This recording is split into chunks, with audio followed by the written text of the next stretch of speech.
documentos. Eh, no sé si se ve la pantalla que estoy compartiendo. Sí se ve, licenciada. Muy bien. Eso es lo que más les importa a ustedes que verme a mí, ver la pantalla. Estas diapositivas se las compartió nuestro compañero José. Él les elaboró las diapositivas del material que yo le compartí, que es lo que hemos visto en clase. Entonces, si quieren, vamos a repasar con las diapositivas por si quieren hacerle algún tipo de anotación, si las tienen a la mano, para que se les haga más fácil si es con ello, con lo que están estudiando. Habemos 96 conectados, somos 268, pero pues por respeto a quienes se conectaron, me imagino que los demás compañeros pues están ocupados. Vamos a dar inicio al repaso. Si alguien tiene alguna duda, me comenta.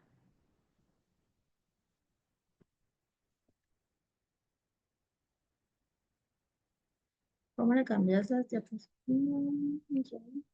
Permítame que no puedo cambiarlas de diapositiva.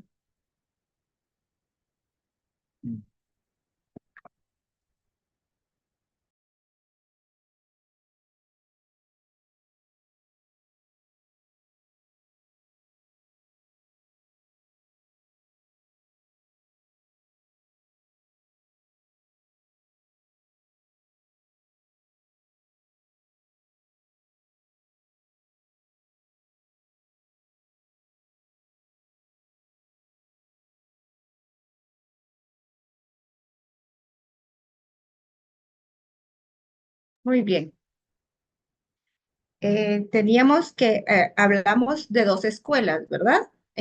A un inicio, y que normalmente las llamábamos teorías del nombre. Una de las escuelas es la escuela alemana. ¿Qué es lo que nos decía la escuela alemana?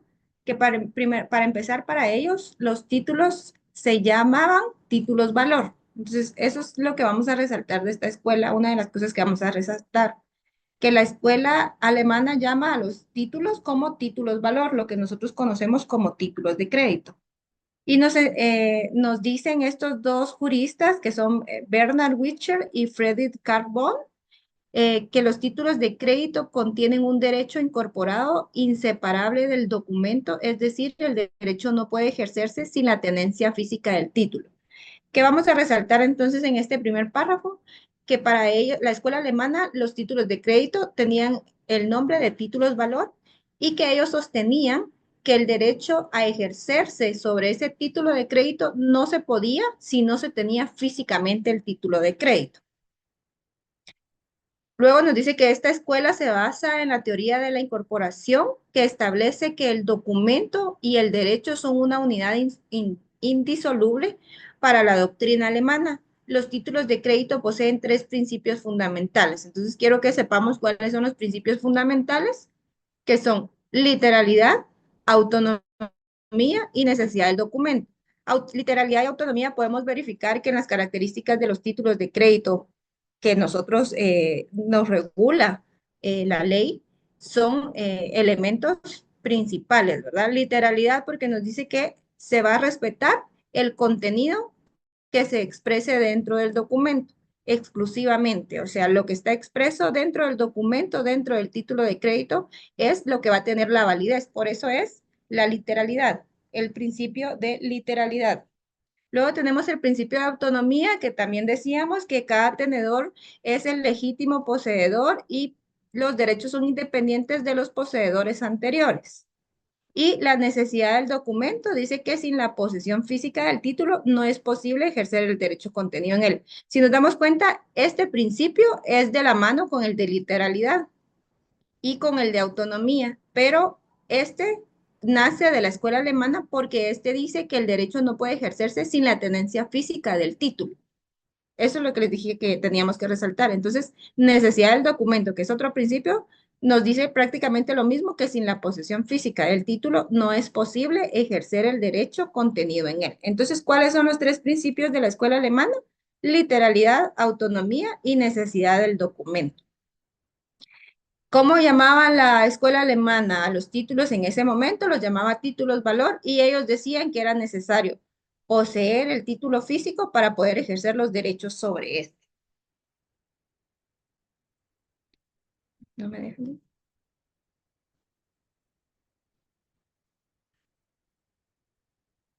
Luego tenemos la escuela italiana.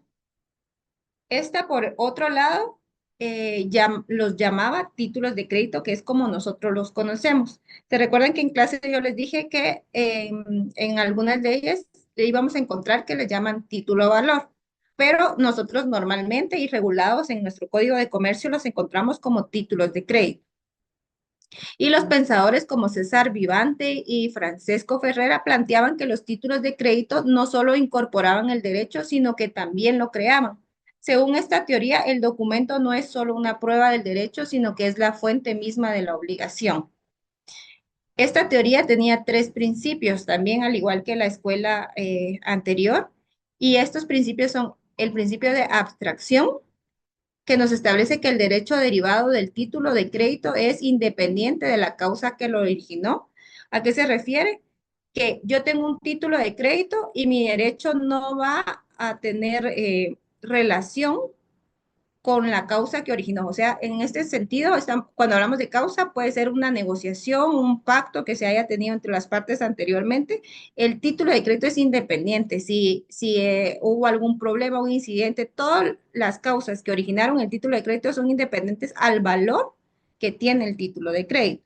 Luego tenemos el principio de circulación, que dice que los títulos de crédito pueden transmitirse de una persona a otra sin la necesidad de justificar la relación jurídica original. ¿Qué quiere decir esto? Que yo puedo poseer un cheque y cuando yo llegue al banco a cambiarlo, en el banco no me van a preguntar por qué yo poseo ese título de crédito, que en este caso es un cheque, para deber de cambiarlo. Entonces, los títulos de crédito pueden transmitirse de una persona a otra sin la necesidad de justificar una relación o la relación que originó este título de crédito. Y el tercero es ejecutabilidad. La obligación contenida en el título puede ser exigida de manera directa sin necesidad de probar un contrato subyacente. Este prácticamente es parecido al de abstracción. No necesitamos comprobarlo. Si se dan cuenta, los tres principios tienen mucha relación. En el de ejecutabilidad, no necesitamos probar que exista un contrato subyacente o no necesita de la existencia de un contrato subyacente. El título por sí tiene su validez. Si alguien tiene alguna duda de lo que vamos hablando, me va diciendo, voy rápido porque necesitamos abarcar todo lo que vimos, ¿verdad? Entonces, ¿qué vamos a resaltar de la escuela italiana? Que les llamaba títulos de crédito y que tenía tres principios fundamentales. El de abstracción, el de circulación y el de ejecutabilidad.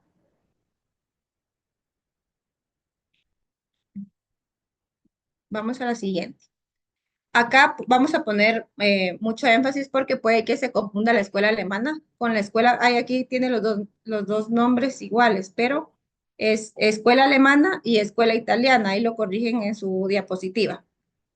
Entonces, las diferencias entre la escuela alemana y la escuela italiana es que para la escuela alemana los títulos de crédito son como boletos de entrada a un concierto.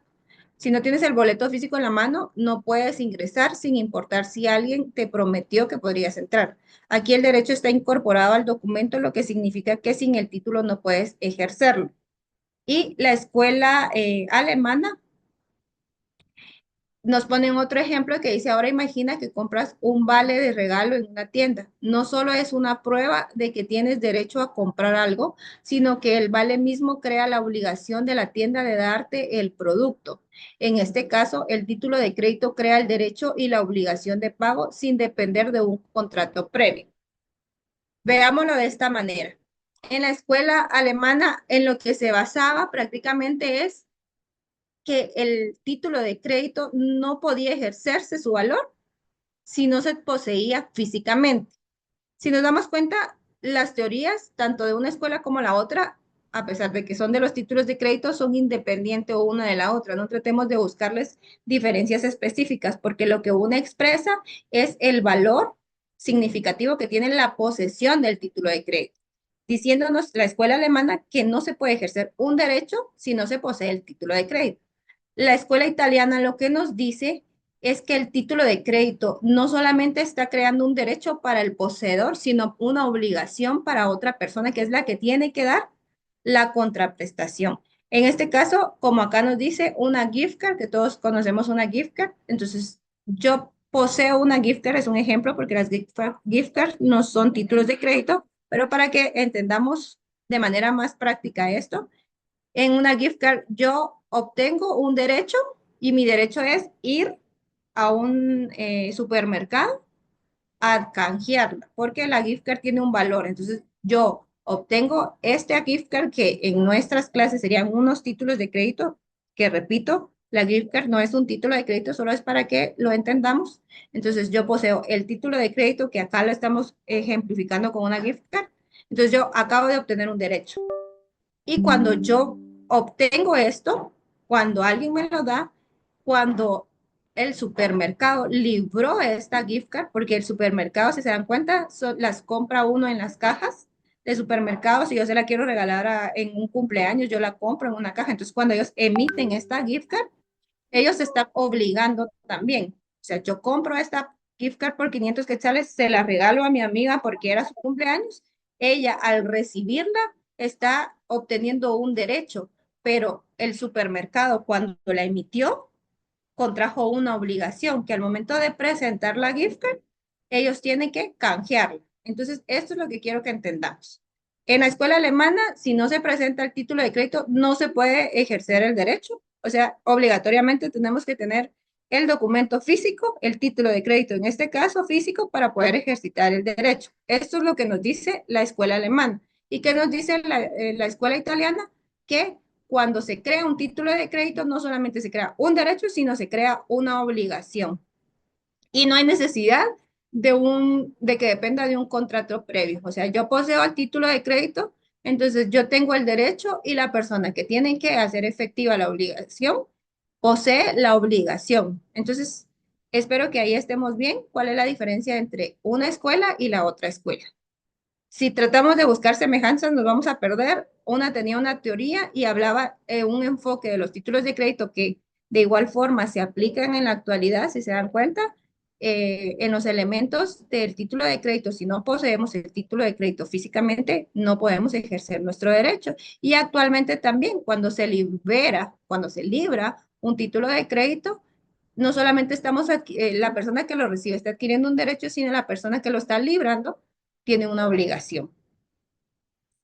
Si alguien tiene alguna duda, me va hablando. Entonces, nuevamente, diferencias claves.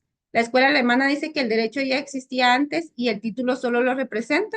Para ellos siempre existió, aquí otra vez encontramos que dice escuela alemana, pero es escuela alemana y escuela italiana.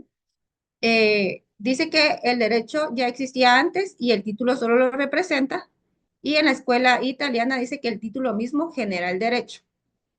Entonces, para la escuela alemana, el derecho existía desde antes de la creación del título. Supongamos de que eh, yo le presto dinero a mi vecino y el título no se ha suscrito, ¿verdad? Entonces, él me debe dinero y todo, y se crea el título de crédito y entonces el derecho ya existía. O sea, el derecho mío a cobrar el título de crédito ya existía desde antes de que se presentara o se representara el título de crédito.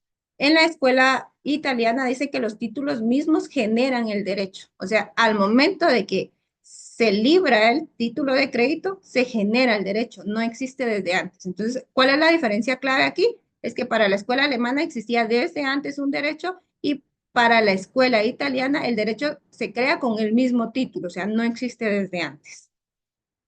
Así, en términos prácticos, la escuela alemana ve el título como una llave para hacer valer un derecho preexistente, mientras que la escuela italiana lo considera el nacimiento del derecho en sí. Entonces, repito, la escuela alemana lo que nos establece es de que solamente representa un derecho que ya existía, mientras que la escuela italiana nos establece que el título de crédito es el nacimiento del mismo derecho. Y yo les dije que existían dos teorías más que no estaban en nuestras referencias de estudio del semestre, pero solamente para que las tuvieran presentes. Y es que existe la teoría italiana, perdón, estamos, Argentina es. sí, Argentina. Creo que aquí también nos confundimos, es que no tengo mi material, sino por eso les estoy pasando las diapositivas. Pero corríjanlo ahí, es escuela argentina y escuela española. Se recuerda que yo también se los puse en el material así, les dije, corríjanmelo, disculpen, me confundí.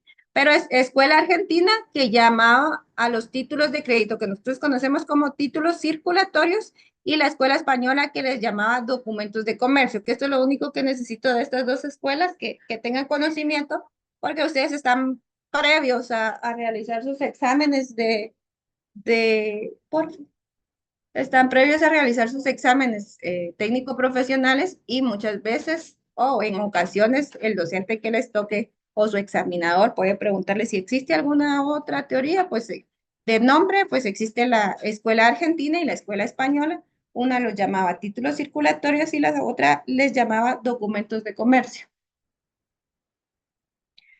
Ahora entremos a los títulos de crédito. Aquí los vamos a ver en general, en esta unidad los vimos de manera general, les había dicho que no nos fuéramos a confundir, que esto pues es general, aplicable a la mayoría, pero algunos cuando los veamos individualmente nos vamos a dar cuenta que tienen ciertas regulaciones que van variando uno de otro. ¿Qué dijimos que eran los títulos de crédito? Esto lo encontramos regulado en nuestro artículo 385 del Código de Comercio. Y acá nos regula que los títulos de crédito son documentos necesarios para ejercer un derecho literal y autónomo en ellos incorporado. Ejemplos comunes de ellos es el cheque, la letra de cambio y el pagaré. Los elementos incorporados en la definición son, les había dicho que los subrayaran en su código, recuérdense que van a poder ingresar su código. Los elementos que podemos encontrar dentro de nuestra definición son, primero que es un documento. Los títulos de crédito son documentos que incorporan un derecho literal. Aquí podemos encontrar el principio de literalidad. Incorporan un derecho literal, incorporan un derecho autónomo, el principio de autonomía, y ejercen el ejercicio o transparencia de estos es imposible sin la tenencia del título y son considerados bienes muebles. No me voy a adentrar mucho acá porque los vamos a ver independientes cada uno después. ¿Qué resaltamos de acá? Que en este artículo, en el artículo 385, nos establece, acá no está completo el artículo, pero si nos vamos al artículo 385 y lo leemos literal, nos establece los títulos de crédito. Son títulos de crédito los documentos que incorporan un derecho literal y autónomo, cuyo ejercicio o transferencia es imposible independientemente de los títulos. Punto y seguido. Los títulos de crédito tienen la calidad de bienes muebles. Esto no lo volvemos a ver a lo largo de la clase, pero yo necesito que ustedes tengan presentes que son considerados bienes muebles, no bienes inmuebles, no nada. Cuando les pregunten un título de crédito, ¿cómo es considerado bien mueble. ¿Por qué? Porque lo regula el artículo 385 del Código de Comercio. Y pues este también en su definición tiene algunos elementos que los vamos a ver a continuación. Esto de naturaleza jurídica yo no se los había dado, pero la naturaleza jurídica de los títulos de crédito es bien fácil porque para empezar es un negocio jurídico, es un documento, es un negocio jurídico como lo regula el artículo 1521. ¿Alguno de ustedes tiene su código civil a la mano que me haga favor de leerlo? Que me pueda ayudar leyendo el artículo 1521.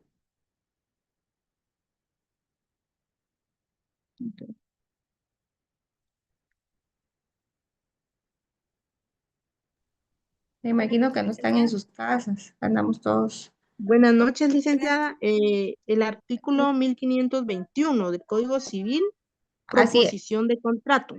La así es. persona que propone a otra la celebración de un contrato fijándole un plazo para aceptar queda ligada por su oferta hasta la expiración del plazo. Si no se ha fijado plazo, el autor de la oferta queda desligado si la aceptación no se hace inmediatamente.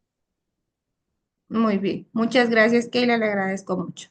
Pues en la naturaleza jurídica de los títulos de crédito tenemos que es un negocio jurídico. ¿En qué se basa? En este artículo. Es una negociación contractual, es una negociación de dos personas en la que convienen algo y por esta razón decimos que los títulos de crédito son negocios jurídicos. Luego tenemos que es un documento, tal como lo establece su definición en el artículo 385 del Código de Comercio, porque inicia diciéndonos, los títulos de crédito son documentos.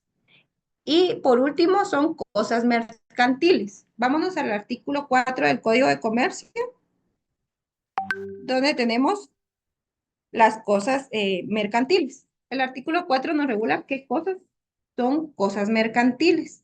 Y en el numeral primero lo encontramos, los títulos de crédito.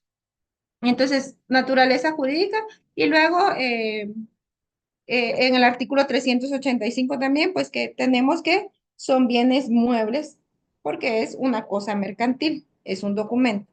Entonces, ¿cuál es la naturaleza jurídica de los títulos de crédito? Son un negocio jurídico, un documento y son cosas mercantiles. ¿Por qué? Porque permiten la circulación del comercio. Todas las cosas mercantiles permiten la circulación del comercio. Entonces, ahora veamos las teorías de la circulación. ¿Se recuerdan que les dije que no nos fuéramos a confundir porque existían las teorías de la circulación y luego vimos otro tipo de teoría? Pero para no confundir, vamos en orden. Tenemos, tenemos en las teorías relacionadas a la circulación, tenemos la teoría de la creación, que la encontramos regulada en el artículo 393 del Código de Comercio. Si se quieren ir a su artículo 393. Y esta teoría se basa en que el título existe y se obliga desde el momento en que se crea. Artículo 393. Obligaciones del signatario. El signatario de un título de crédito queda obligado aunque el título haya entrado en circulación en contra de su voluntad. Si sobreviene la muerte o incapacidad del signatario de un título, la obligación subsiste. Entonces, ¿qué nos dice la teoría de la creación? Que el título de crédito se obliga desde el momento en que se crea. O sea, en relación a la circulación, existe la teoría de que el título de crédito existe desde el momento que se crea, por eso es de la creación. Y luego tenemos la de emisión, que dice que según esta teoría, el título de crédito existe y obliga desde el momento en que entra en circulación. Si vemos las diferencias acá, en uno es desde que se crea y en el otro es desde el momento en que circula. Déjenme, voy a buscar una cosa. Permítanme un momento.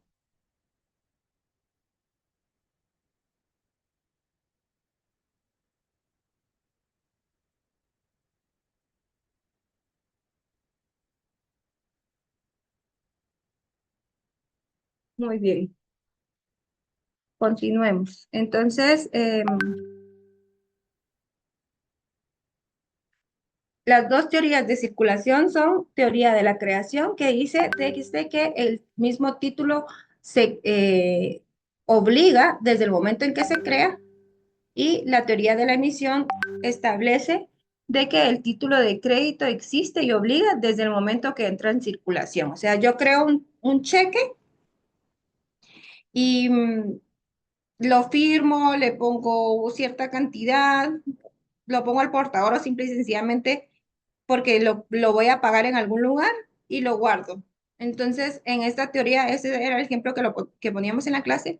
En esta teoría significa, por eso es de que nos vamos al artículo 393, que en este se regula de que el signatario de un título de crédito queda obligado, aunque el título haya entrado en circulación en contra de su voluntad. Quiere decir que ese título de crédito ya incorporaba un derecho al momento que se creó y yo quiera o no quiera que entre en circulación por el derecho que ya incorporaba al momento de crearlo, pues se debe de cumplir con esta obligación. Entonces, la teoría de la circulación, de la creación, perdón, dice esto. Y la teoría de la emisión dice que hasta el momento que entra en circulación, o sea, yo pude haber creado el título de crédito, lo tengo conmigo, pero mientras que yo no se lo entregue a la persona, este título de crédito no tiene una validez. En cambio, el otro puede que yo no lo entregue, que por casualidad entre en circulación o lo que sea, pero como desde el momento que yo lo creé, este ya obtenía una obligación.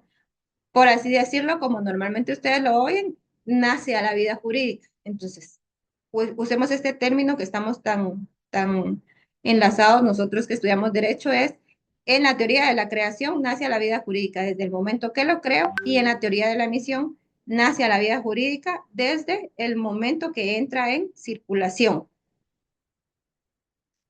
Características de los títulos de crédito. Ya vimos algunos que son parte de la definición. Primero que es un documento. Siempre es un documento, una hoja de papel, carta, oficio, bond, no importa de qué tamaño sea, qué tipo de papel sea o cómo sea, es un documento. Luego tenemos que es un formulismo. Dice que para que un documento mercantil tenga la naturaleza jurídica de título valor o título de crédito, como yo les decía, les llamamos de las dos formas, tiene que reunir o cumplir con los formalismos del artículo 386. ¿Qué nos regula el artículo 386? Los requisitos de los títulos de crédito. Estos los vemos más adelante, pero si quieren les damos un repaso.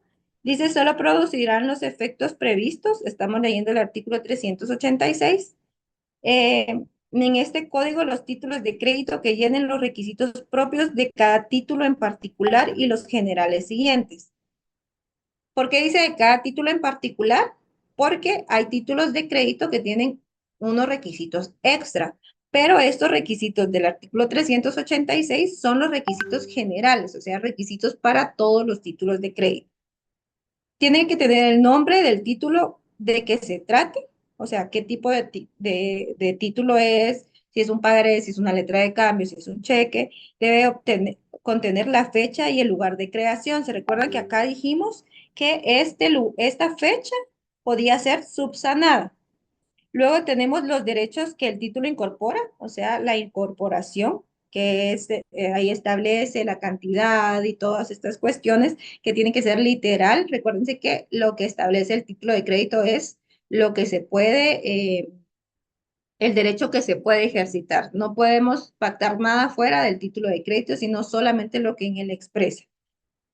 En cuarto lugar, tenemos el lugar y la fecha de cumplimiento o ejercicio de tales derechos. Este también dijimos que se podía subsanar.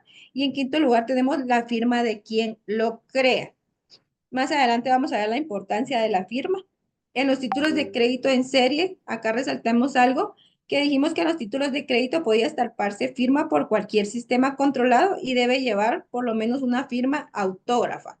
O sea, ahora es muy común la firma digital, todas estas cuestiones, pero en los títulos de crédito, si hay una reproducción en serie de títulos de crédito, entonces tiene que haber una firma hecha a mano alzada. A eso se refiere con una firma autógrafa, o sea, una firma original hecha por una persona con un lapicero y luego de esto pues ya se puede digitalizar o de la forma que lo quieran hacer para hacerlo en serie, pero siempre tenemos que tener presente que cuando sea en serie tiene que ser la primera firma, tiene que ser la firma original, ¿verdad? Luego tenemos la incorporación. Acá tenemos el artículo 40, vamos a hacer la referencia de una vez. Ah, no, 44, perdón. No, no entiendo por qué. Permítanme, vamos a ver este. 490.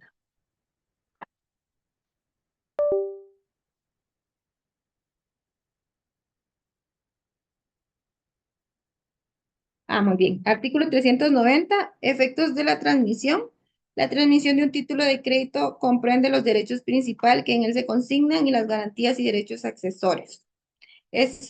Prácticamente nos está estableciendo que lo que en el documento mercantil se establezca es lo que ahí se consigna es lo que se tiene por valor. Pero ¿qué queremos resaltar de esto? Es que se deben de cumplir con los requisitos que establece el artículo 386 de nuestro Código de Comercio. Luego tenemos incorporación. Dice poseo el derecho porque poseo el mismo. Hace referencia a que el derecho está inmerso en el título y que al transferir el título se transfiere el derecho. O sea, quien tiene prácticamente lo que nos dice la incorporación es que si yo tengo el título, yo tengo el derecho.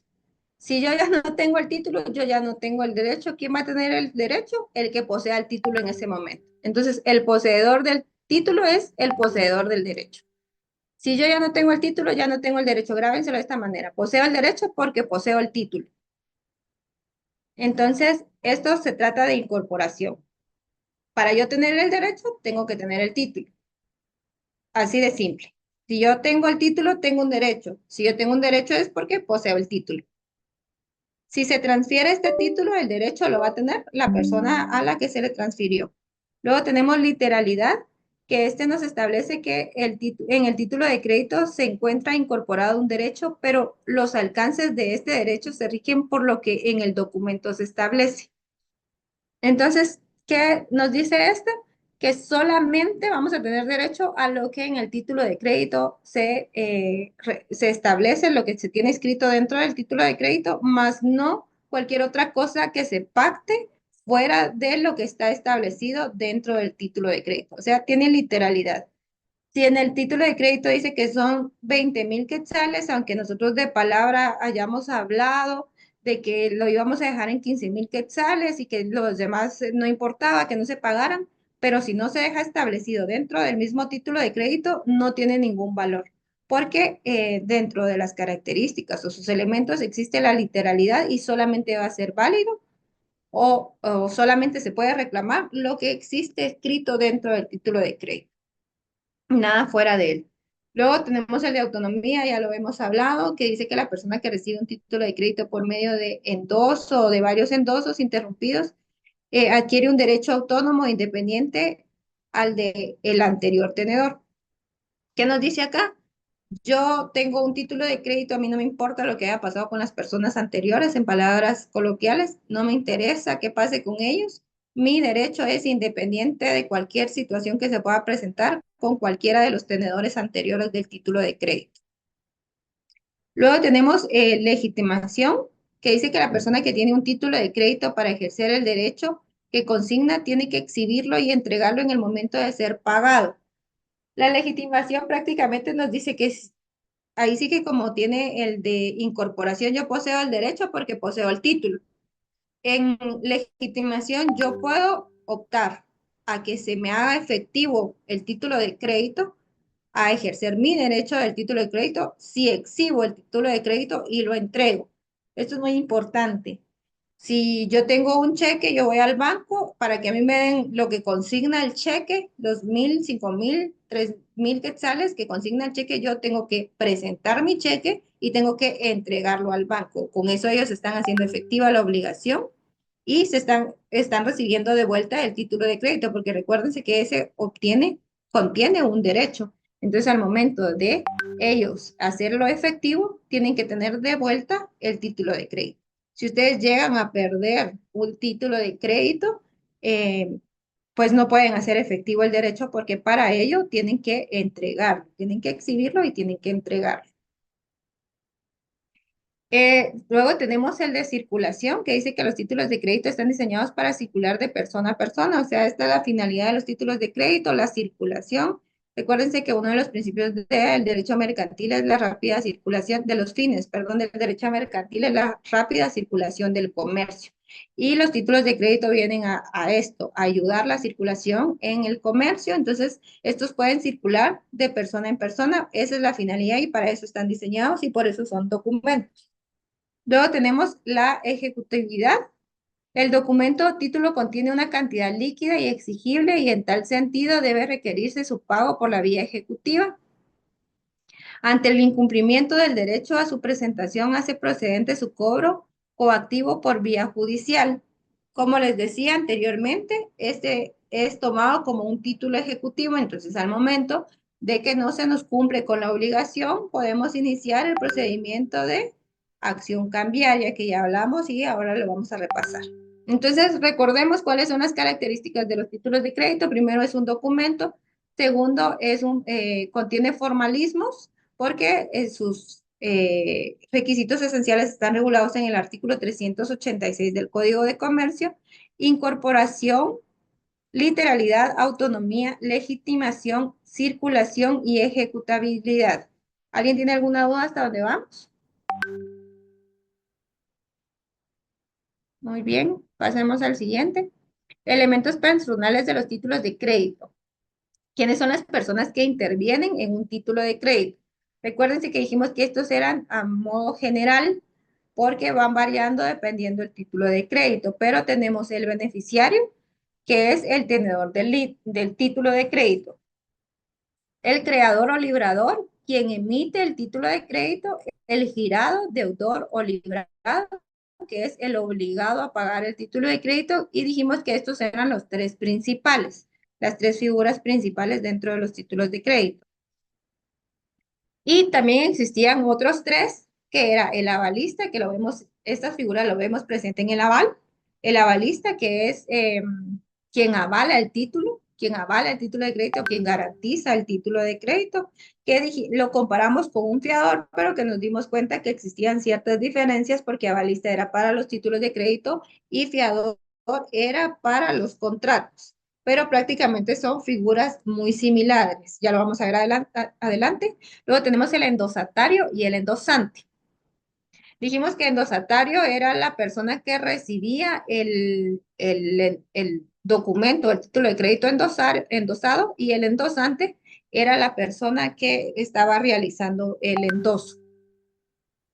¿Cuáles son los requisitos generales de los títulos de crédito? Como ya lo habíamos dicho, artículo 386, el nombre del título de que se trate, el lugar y la fecha de creación, los derechos que el título incorpora, el lugar el lugar y la fecha de cumplimiento o ejercicio de tales derechos, la firma de quien lo crea y pues acá decimos que si se van a hacer documentos en serie, que también es un requisito, títulos de crédito en serio, se podrá estampar una firma siempre y cuando la primera o al menos una de las firmas sea de forma autógrafa, o sea que se haya hecho a mano alzada.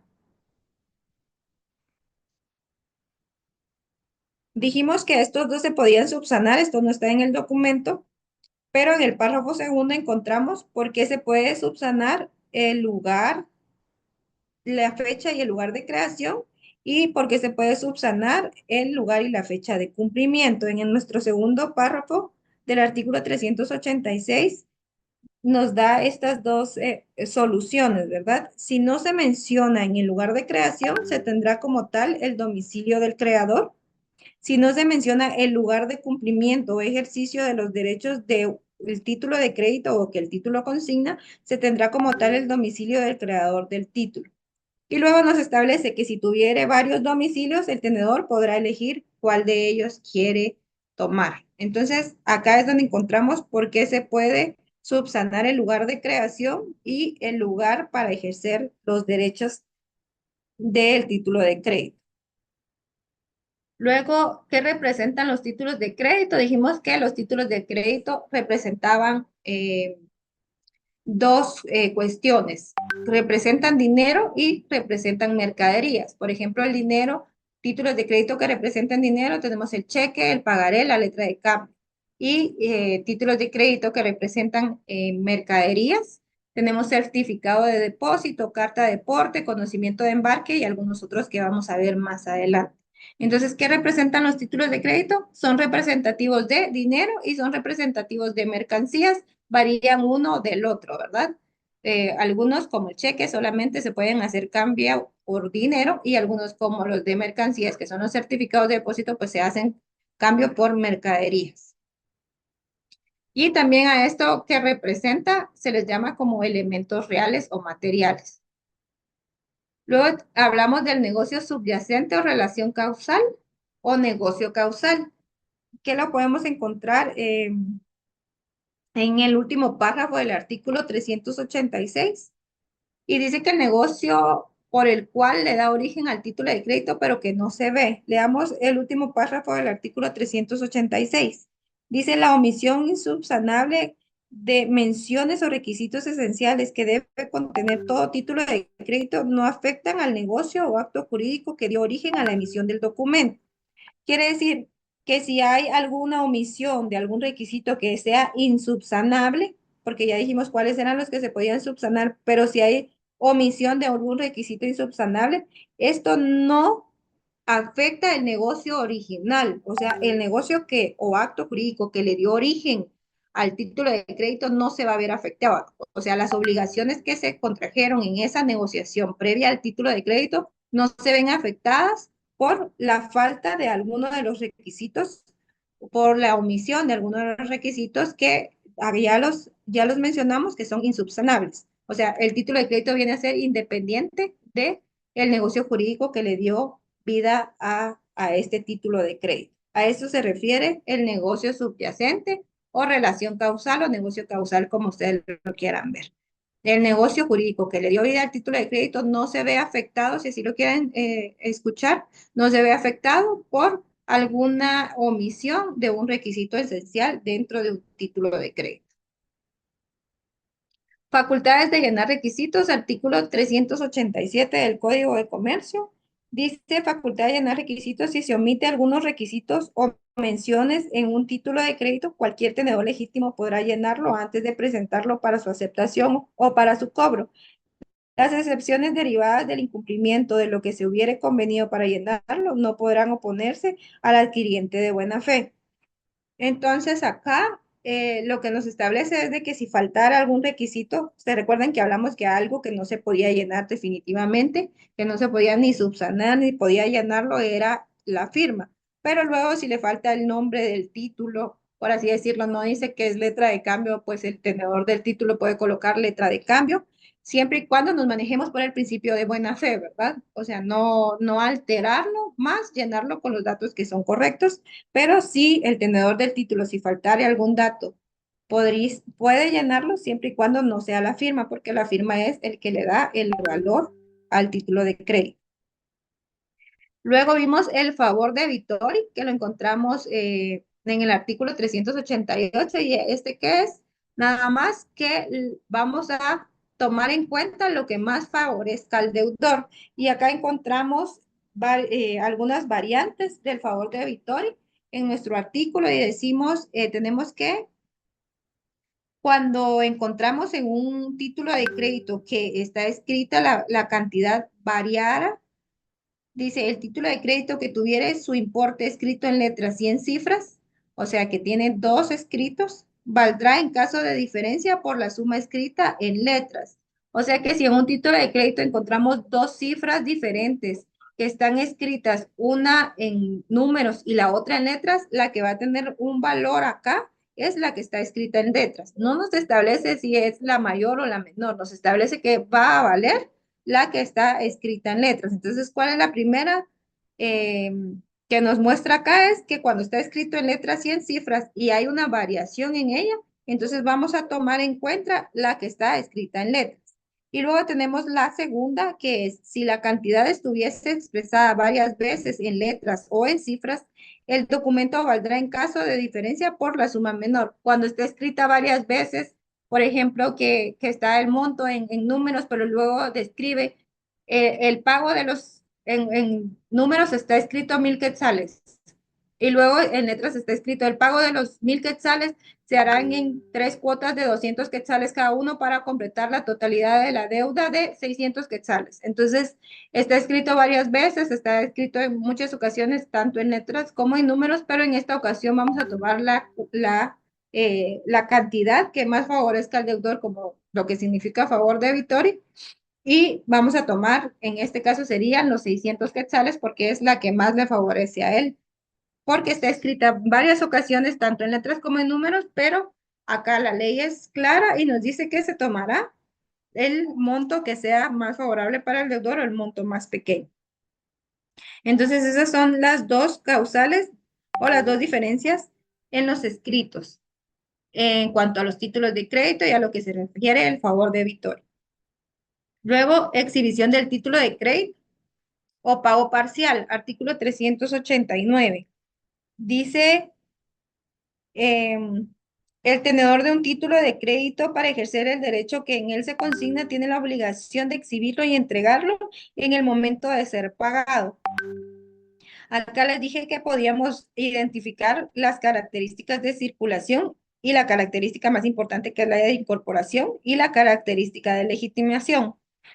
Si solo fuere pagado parcialmente o en el accesorio, deberá hacer mención del pago en el título y dar por separado el recibo correspondiente, que acá también encontramos lo de literalidad. Entonces, ¿qué nos expresa esto? Que los títulos de crédito pueden tener pagos parciales. Pero acá nos establece la ley cómo debe de ser. Dice, si solo fuere pagado parcialmente, porque pongámosle la persona que nos iba a pagar 1,000 quetzales, el título de crédito se libró por 1,000 quetzales, pero resulta que la persona tuvo alguna emergencia y nos dice, miren, la verdad es que yo solo tengo 500 quetzales para este fin de mes y yo no quiero quedarle mal y yo le puedo pagar esto y le pago y entonces ustedes acuerdan que está bien, su cliente acuerda que está bien, pero ¿qué tienen que hacer? Tienen que hacerlo mención dentro del título de crédito y le tienen que extender un recibo a la persona que les está dando el pago parcial. Entonces, ¿qué dos cosas se deben de hacer? Por lo de literalidad, se recuerdan que va a tener valor solamente lo que está expresado dentro del título de crédito. Entonces, recibimos un pago parcial de 500 quetzales, entonces lo hacemos ver, lo hacemos mención dentro del título de crédito y aparte le extendemos un recibo a la persona pues que está realizando el pago parcial. Luego tenemos anomalías que no invalidan, artículo 394, anomalías que no invalidan, dijimos que era la incapacidad, firmas falsas o de personas imaginarias o por cualquier otro motivo. Dice que en este artículo encontramos, vamos a leerlo literal, la incapacidad de algunos de los signatarios de un título de crédito, la incapacidad es el primero, el hecho de que perdón, el título de crédito aparezcan firmas falsas o de personas imaginarias, o la circulación de que por cualquier motivo el título no obligue a alguno de los signatarios o a las personas que aparezcan como tales, no invalida las obligaciones de las demás personas que lo suscriben. O sea, independientemente de algunas de estas cuestiones que aparezcan dentro de nuestro título de crédito, no quiere decir que las personas que están suscribiendo el título o el negocio, como ya lo habíamos dicho, deje de tener un valor. Eh, las obligaciones siguen permanentes, aunque aparezca que la persona que firmó el título de crédito es incapaz o que se verifique que en el documento, el título de crédito, hay una firma falsa o la persona que en teoría emitió el título de crédito es una persona imaginaria. Esto no invalida la obligación que se contrajo con el título de crédito. Formas de librar los títulos. Acá nos confundimos un poquito, pero vamos a volver a repasarlo para que ustedes pues lo tengan un poquito más claro. Tenemos a propio cargo, a propia orden y a cargo de un tercero. Acá es donde se confunden un poquito porque vamos a ver la otra y tienen un poquito de semejanza, pero para librar los títulos tenemos a propio cargo, que es librador y librado son la misma persona. O sea, yo emito el título de crédito y yo soy quien va a hacer efectiva la obligación del título de crédito. O sea, yo doy el título de crédito, yo lo emito, yo lo redacto, yo lo lleno y yo soy la obligada también a pagarlo. Vamos a entenderlo un poquito más como a cargo de un tercero. Luego tenemos a propia orden, que tenemos que el librador y el beneficiario son la misma persona. Yo libro el título de crédito y yo voy a ser la beneficiaria del título de crédito.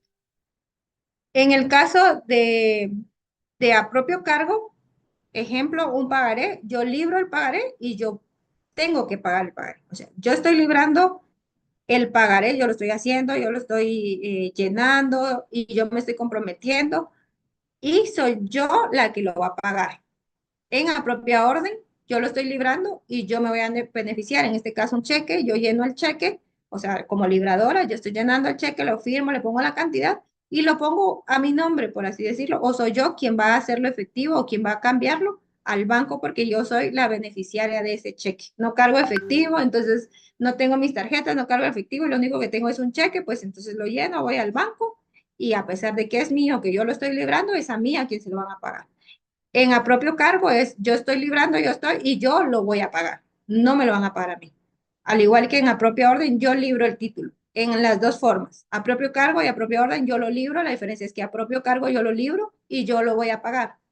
O sea, el librador y el librado son la misma persona y a propia orden es yo lo lleno, yo lo hago, o sea, yo soy el librador y a mí me lo van a pagar. Yo soy el beneficiario. Y a cargo de un tercero, dice, las tres figuras acá son diferentes, tanto el librador como el librado y el beneficiario son personas distintas. Ejemplo, también un cheque, pero en este caso yo emito un cheque para pagarle a un trabajador y esta persona, yo que estoy emitiendo el cheque, soy el librador, mi trabajador es el librado, que es la persona que está recibiendo, perdón, mi trabajador es el beneficiario, que es la persona que está recibiendo el cheque y cuando llegue al banco y el banco se lo cambia, el banco es el librado. ¿Estamos bien hasta ahí? Nos habíamos confundido un poquito, entonces acá a propio cargo, a propia orden y a cargo de un tercero está el librador. En el primer lugar está el librador y el librado, son la misma persona, o sea, quien libera el cheque, libera el título de crédito y quien lo va a cumplir la obligación de ese título de crédito son la misma persona. A propia orden es quien libra el título de crédito y el beneficiario son la misma persona. Y a cargo de un tercero son tres figuras diferentes, tres personas diferentes. Está quien libra el título, quien lo va a hacer efectivo y el que se va a beneficiar de este son personas diferentes. Si alguien tiene alguna duda, ya les dije que me pregunten. Títulos de tradición o de créditos reales. Artículo 411 dice, llamados también títulos de representación, los cuales se le atribuyen a su tenedor el derecho a la entrega de las mercaderías en ellas especificada, su posesión y el poder de disponer de la misma mediante la transferencia del título. Ejemplo, certificado de depósito, carta de porte, conocimiento de embarque y bono de prenda, perdón. ¿Qué nos establecen los títulos de tradición o títulos reales? Que el poseedor de ese título tiene el poder de disponer sobre esos títulos, sobre el mismo título, puede transferir el título y qué es lo que representan, pues estos le atribuyen al tenedor, perdón, representan el derecho a que se le sea entregada una mercadería. Entonces, los títulos de tradición que representan mercaderías. El poseedor de ese título de tradición, lo que tiene acá en su poder es un título que representa mercaderías y que le da el derecho para hacerlo efectivo y que se le dé una mercadería a cambio. Esos son los títulos de tradición o títulos de crédito reales, como se les conoce, los títulos de crédito que tienen intercambio de mercaderías. Como acá lo dice, certificado de depósito, carta de porte, conocimiento de embarque, bono de prenda. Si nos damos cuenta, ninguno tiene relación con dinero, sino todas tienen relación con mercaderías. Luego tenemos la forma de circular de los títulos de crédito. Acá era la forma de librar los títulos de crédito a propio cargo, a propia orden y a cargo de un tercero. No se vayan a confundir con eso, por favor. Y la forma de circular de los títulos de crédito, que pueden ser nominativos a la orden y al portador. Pónganle mucha atención a eso para que en las preguntas no se vayan a confundir. No es lo mismo la forma de librar los títulos de crédito y la forma de circular los títulos de crédito. Tenemos los títulos de crédito nominativos regulados en el artículo 415, que en este podemos decir que los títulos de crédito son creados a favor de una persona determinada, cuyo nombre se consigna tanto en el propio texto del documento como en el registro del creador. Son más transmisibles mediante endoso e inscripción en el registro del creador y entrega. ¿Qué decíamos de eso? ¿Se recuerdan que estábamos hablando que acá el título se libra para una persona en específico? O sea, el título de crédito lleva un nombre en específico. Hagámoslo con el ejemplo que tenemos acá. El certificado de depósito está a nombre de Juan Pérez. O sea, desde ahí se libra a nombre de una persona en específico.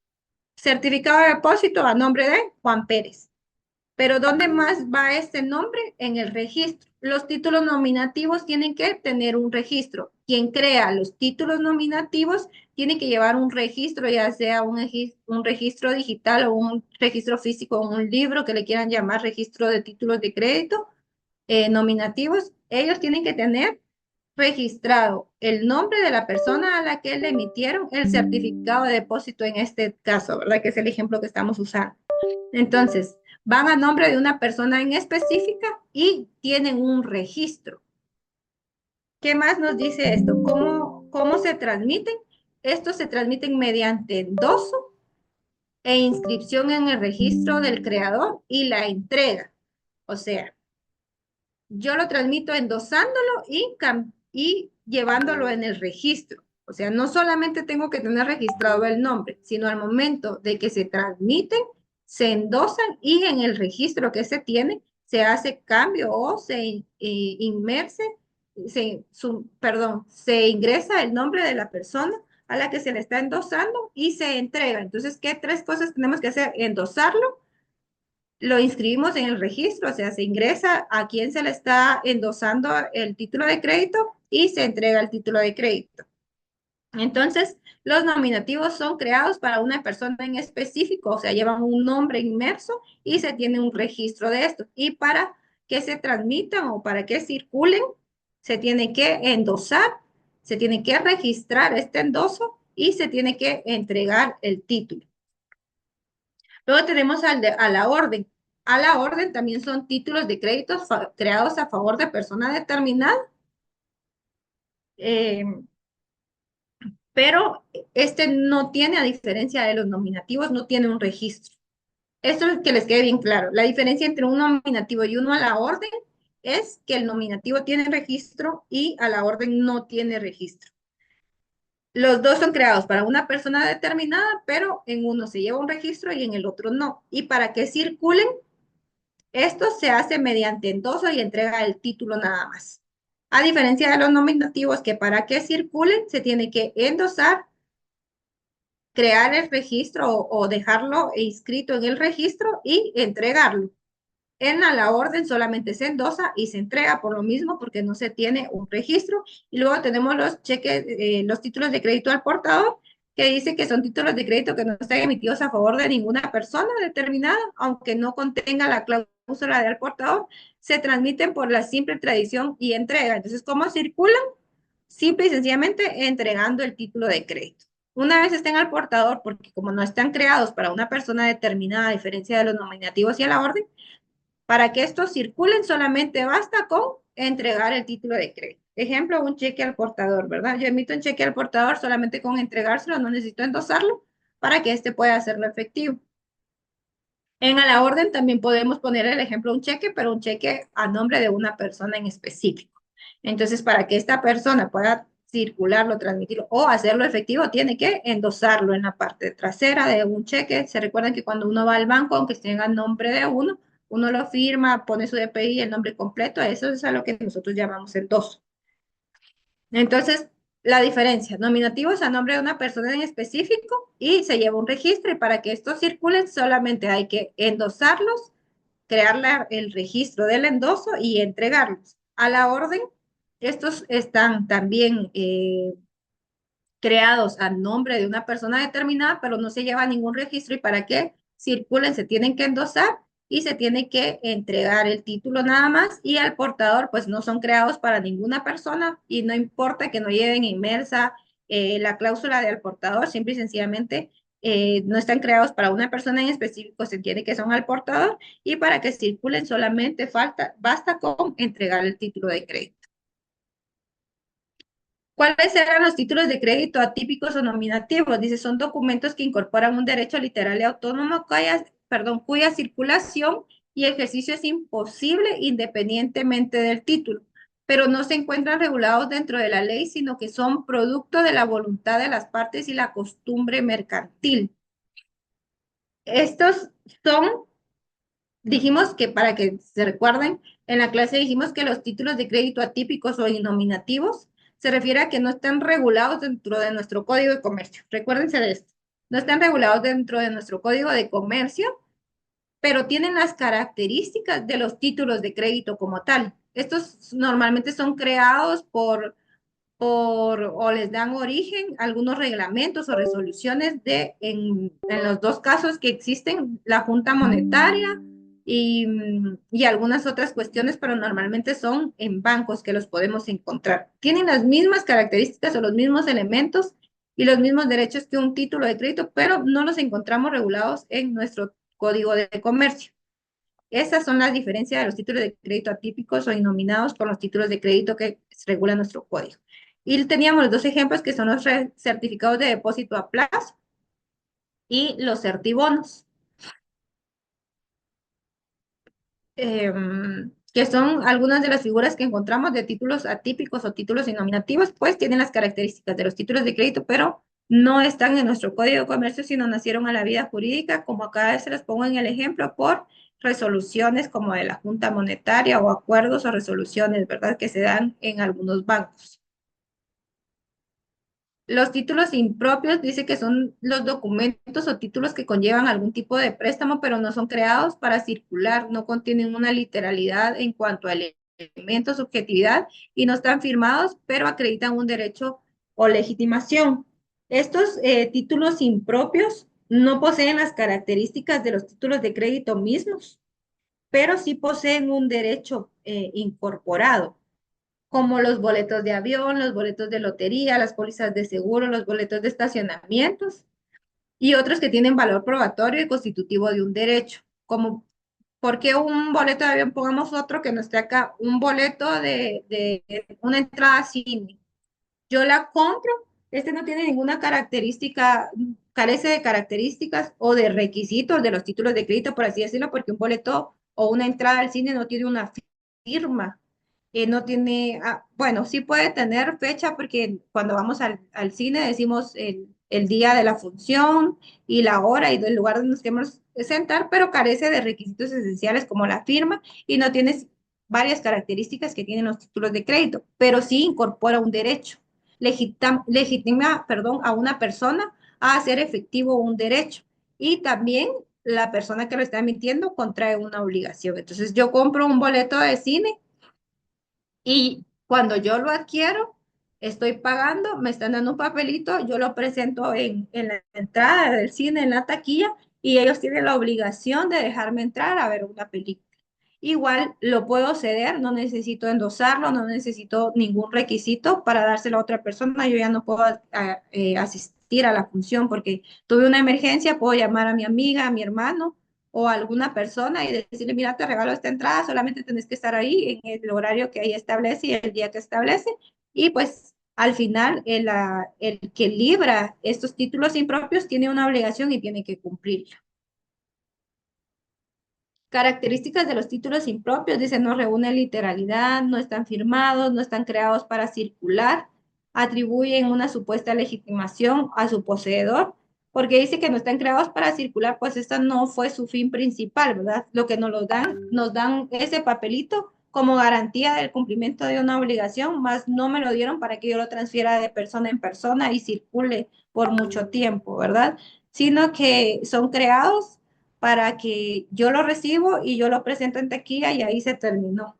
O sea, no tiene mayor formalidad, no reúne literalidad, dice, porque no son de carácter nominativo, no están creados a nombre de persona determinada en consecuencia, revisten el carácter de título al portador, no están firmados por su creador, no los firma, no están creados para circular y atribuyen una supuesta legitimación a su poseedor, que lo que nos dice acá es que el documento sirve para hacer valer la propiedad o el servicio de que se trata frente a un tercero, que era lo que estábamos hablando de la entrada al cine, o lo podemos ver de igual forma en la entrada a un concierto.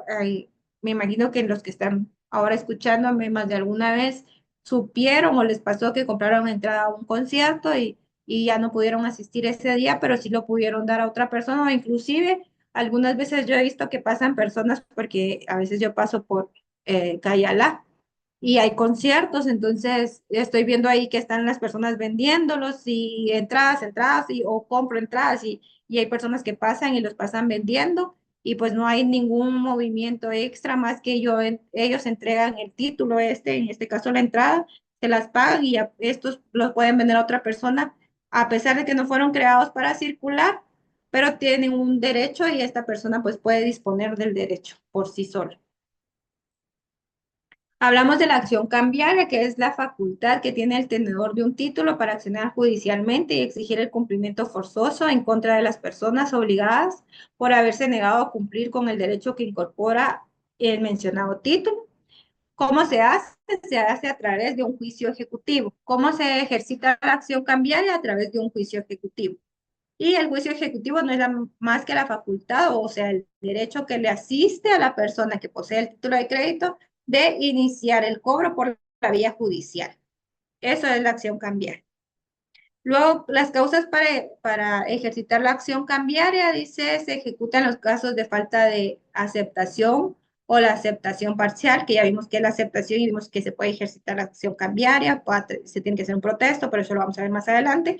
Y en los casos de falta de pago parcial, y en cuanto el librado o el aceptante fueron declarados en concurso, bueno, dijimos que en concurso, en el artículo 615, pues, algunos pueden encontrar que hablan de quiebra, la quiebra ya no está vigente. Entonces, los que tengan su artículo 615 por ahí, se recuerdan de anular esa parte que dice, la voy a leer literal para que no se confundan. Artículo 615, numeral 3, cuando el librado o el aceptante fueren declarados, y el artículo continúa en estado de quiebra, de líquido judicial y de suspensión de pagos. Eso ya está derogado, entonces táchenlo, no se vayan a confundir. Y el numeral 3 quedó cuando el librado o el aceptante fueren declarados en concurso o de otra situación equivalente. No se vayan a confundir, por favor. Luego hablamos de causas para ejercitar la acción cambiaria. Bueno, esto ya lo leímos antes. Dice tipos de acción cambiaria. Artículo 616, ahí encontramos regulados los dos tipos de acción cambiaria, que tenemos la directa y la de regreso. Dice, la acción cambiaria es directa cuando se deduce contra el principal obligado o su avalista, y de regreso cuando se ejercita contra cualquier otro obligado.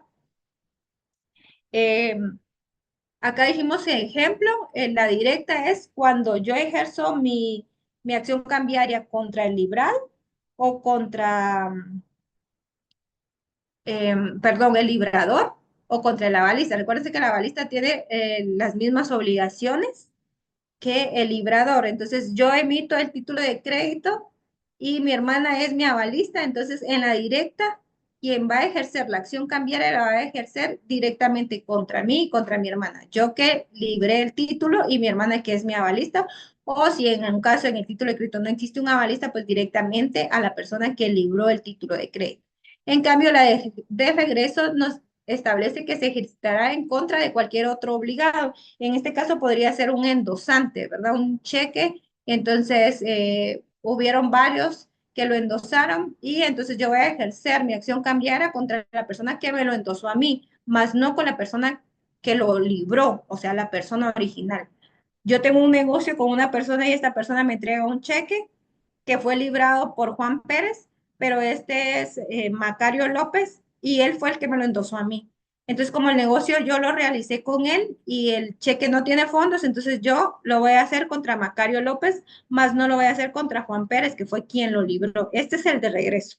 Es contra cualquier otra persona o contra cualquier otro obligado que no son ni el principal ni el avalista. En cambio, una directa se ejerce directamente con la persona que libró el cheque o con el avalista o contra ambos.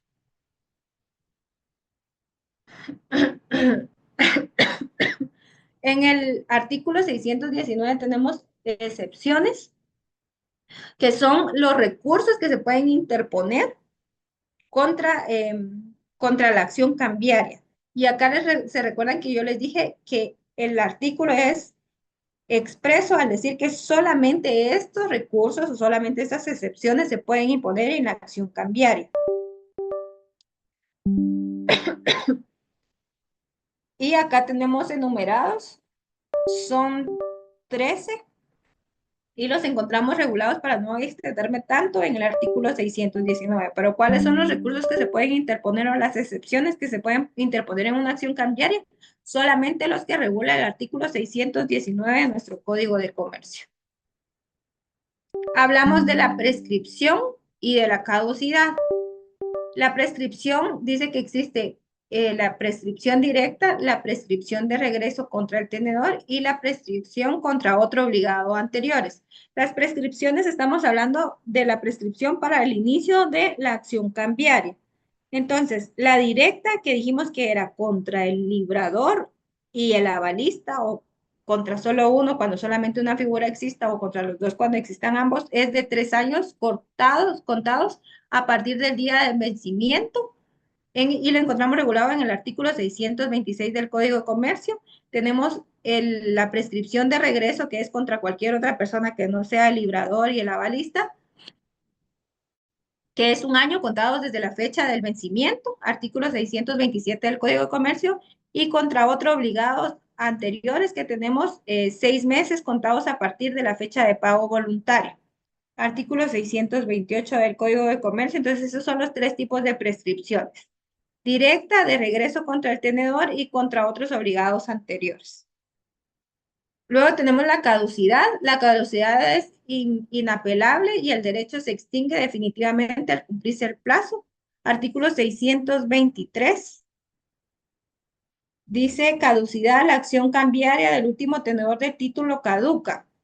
Ah, ojo acá, la acción cambiaria del último tenedor del título caduca por no haber sido presentado el título en el tiempo para su aceptación o para su pago, o por no haberse levantado el protesto en los términos de este código. Entonces, él va a perder totalmente o definitivamente su derecho a la acción cambiaria cuando no presente el título en tiempo para ya sea para que se acepte o para que se pague, o cuando no realizó el protesto de manera debida o de manera correcta como lo estipula nuestro código de comercio.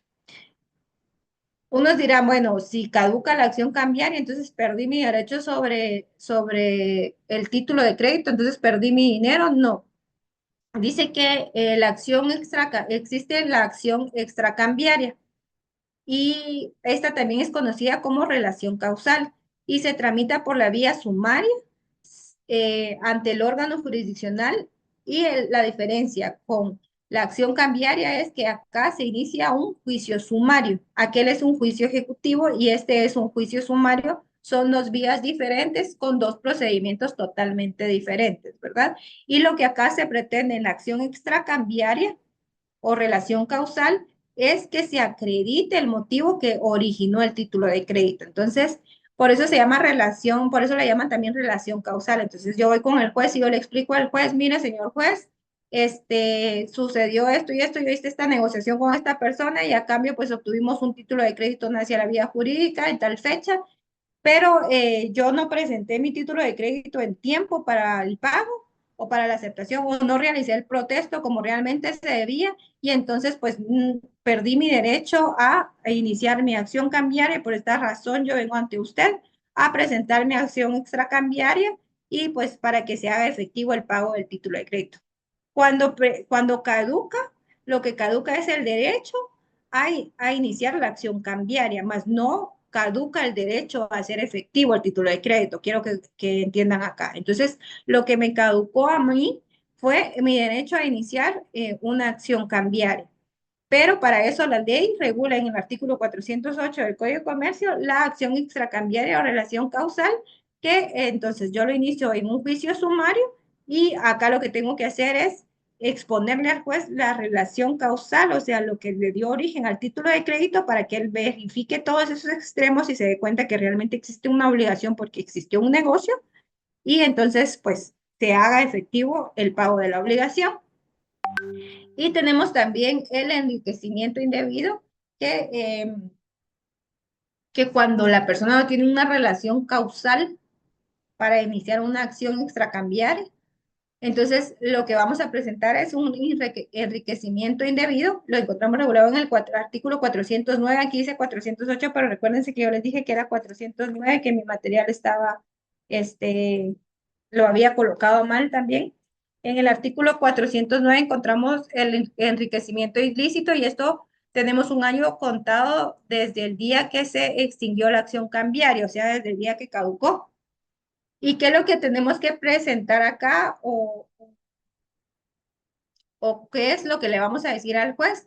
Bueno, acá lo que se promueve es un juicio también en la vía sumaria y lo que le vamos a demostrar al juez es de que a pesar de que no tenemos una relación causal, o sea, no existe un negocio jurídico como tal, esta persona con el dinero o con lo que se le haya dado por lo que nació la vida del título de crédito, él negoció, hizo negocios y obtuvo ganancias, pero nunca hizo efectivo el título de crédito conmigo. Entonces él con ese dinero, si fue una letra de cambio, porque yo le di un dinero prestado de 1,000 quetzales y él con esto emprendió un negocio y ahora le va súper bien y él tiene ganancias de 10,000, de 5,000 quetzales mensuales, entonces yo le tengo que demostrar al juez que a través del dinero que yo le presté a él acrecentó su capital y para mí esto es un enriquecimiento indebido porque lo obtuvo a través de un dinero que yo le presté que nunca me devolvió. O sea, a través del pagaré, nunca hizo efectivo el pago del pagaré.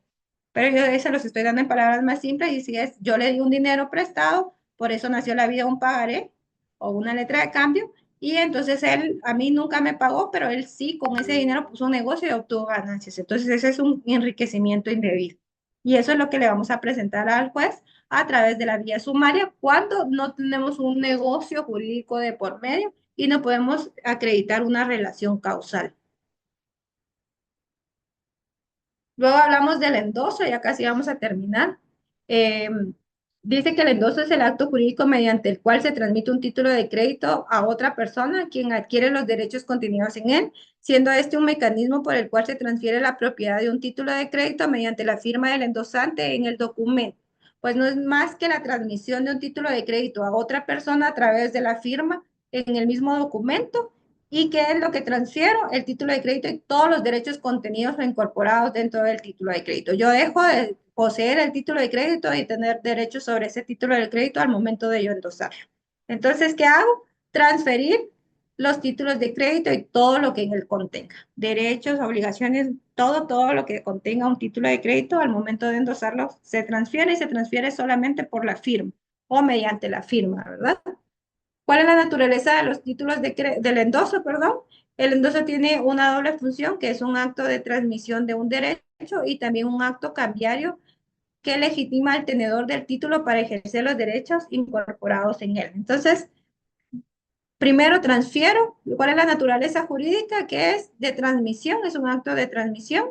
O sea, yo le doy a una persona derechos a través del título de crédito, le estoy transfiriendo un título de crédito y es un acto cambiario por el cual dice que legitima al tenedor del título, o sea, a la persona que yo le estoy endosando, a ejercitar los derechos incorporados en el título. O sea, yo le estoy endosando un cheque a una persona, entonces yo le estoy transmitiendo este cheque y le estoy dando el derecho a esta persona de ir a cambiar este cheque al banco. ¿A través de qué? Del endoso. ¿Y cómo se endosa? Con mi firma. ¿Cuáles son las características del endoso? Formalidad, autonomía, irrevocabilidad y accesoriedad. Formalidad porque debe constar en el título de crédito, autonomía porque cada endoso es independiente y revocabilidad porque una vez realizado no se puede revocar y accesoriedad porque depende de la validez del título de crédito. O sea, depende de que el título de crédito sea válido para que el endoso sea válido, ¿verdad? Requisitos los encontramos en el artículo 421 del Código de Comercio.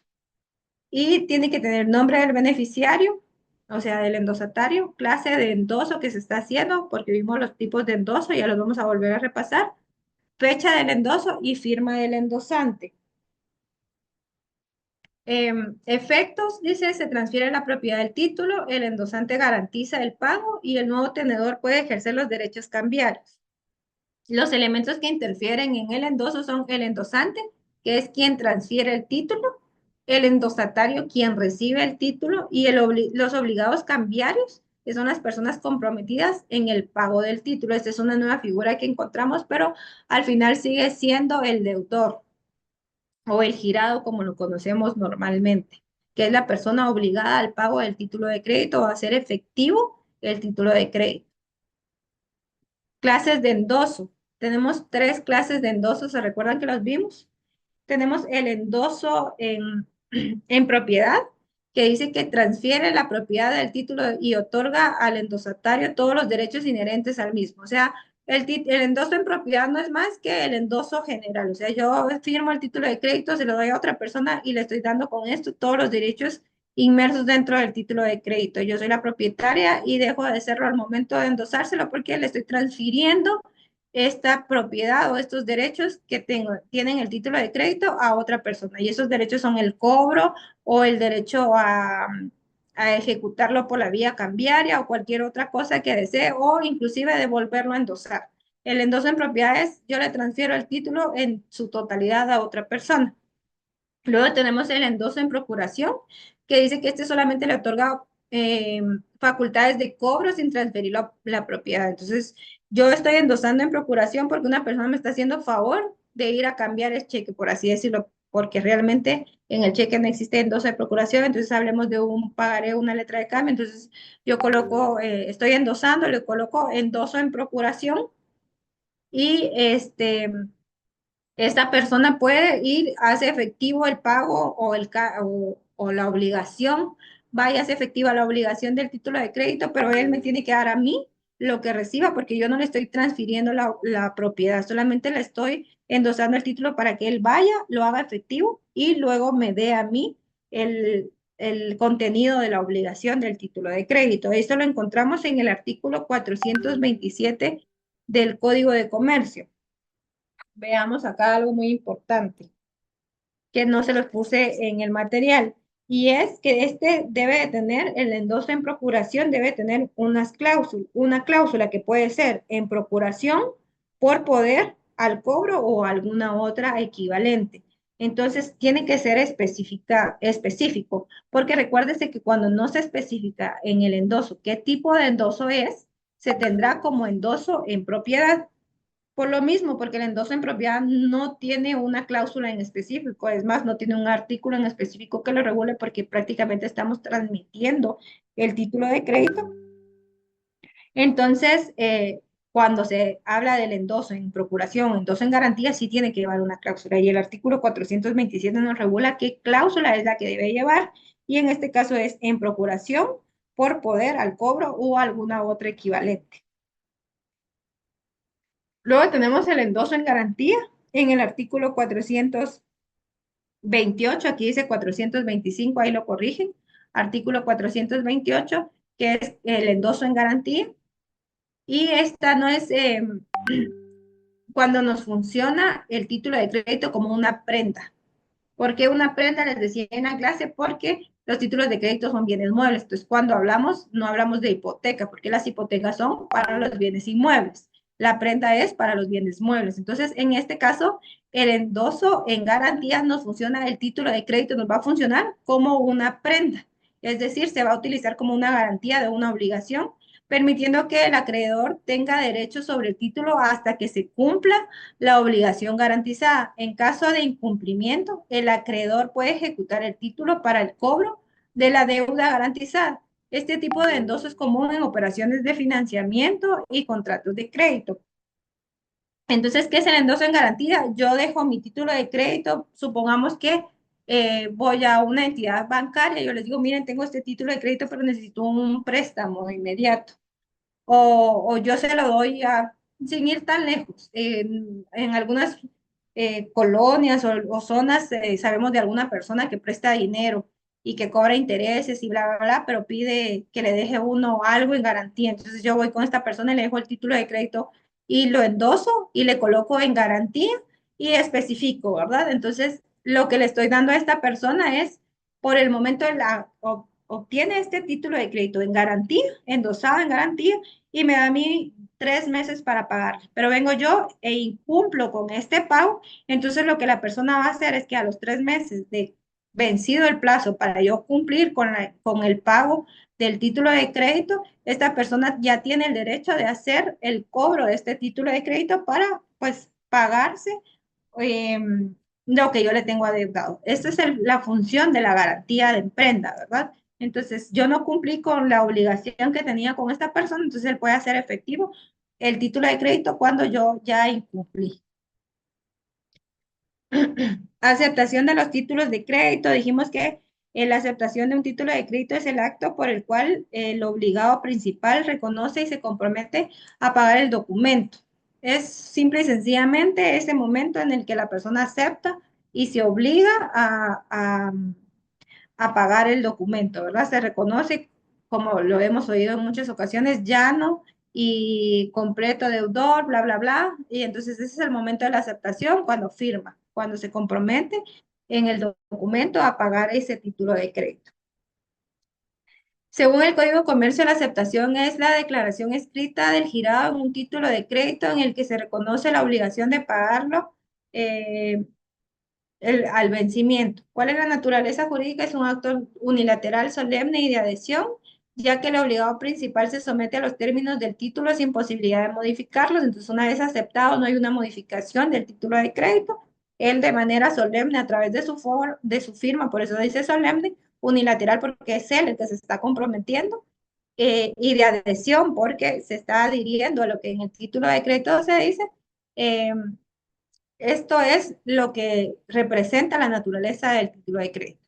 Un acto unilateral solemne de adhesión y donde el obligado principal se somete sin posibilidad de modificación a un título de crédito.